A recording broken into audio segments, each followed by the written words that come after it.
Enter Zetsubou No Shima. We know that the map features a major Division 9 facility built upon the ruins of Non-Modal at the island of Pohnpei. But something even more interesting is not what we see on the surface, but what lies beneath. Non-Modal is often claimed by adventurers and archaeologists to be the remnants of Atlantis, the lost city.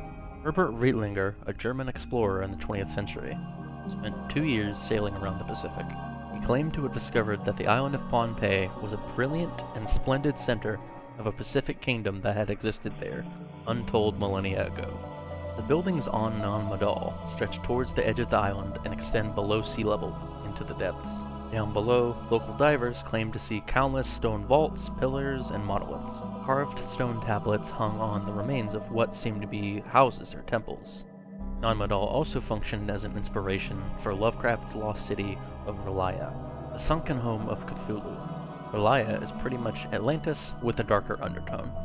Lovecraft's novel was inspired by another older book taking place at Pohnpei Island, written by one Abraham Merritt. The plot of this book concerns an advanced race which developed within the Earth's core, similar to how the Keepers inhabit Agartha. They created a large and powerful entity named the Dweller. This entity encompassed both great good and great evil, but it slowly turned away from its creators and towards evil, now roaming the Pacific Ocean. Could this have anything to do with the great beast we see in the distance on Zetsubou, or perhaps the Elder God that was found on the floor of the Pacific Ocean? To go back to the Atlantis connection, in transit, Stuhlinger mentions some interesting stuff.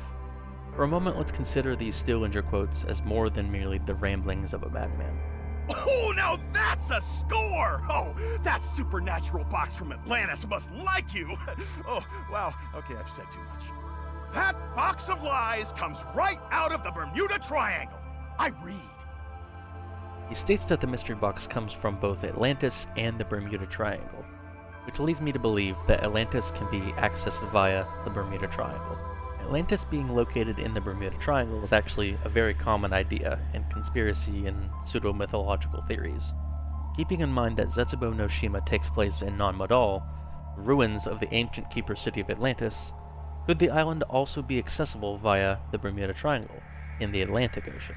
When explorers enter the Bermuda Triangle via the Atlantic and exit in Zetsubou in the Pacific, they may think that they are still in the Atlantic Ocean and deem the lost city that they find Atlantis.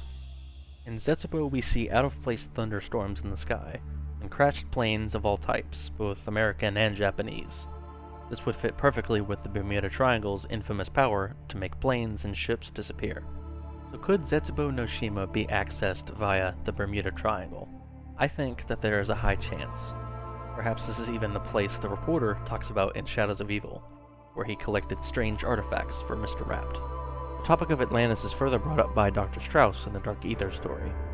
He states that various Nazi expeditions were undertaken to explore mythical locations such as Atlantis. Could this mean that even in this new reality without the Aether, Agartha, or the Keepers, that some variant of Atlantis still exists? So what do you think about this theory? Leave a comment if you'd like to share your thoughts on the role of Atlantis and the Bermuda Triangle in the story. And have a nice day.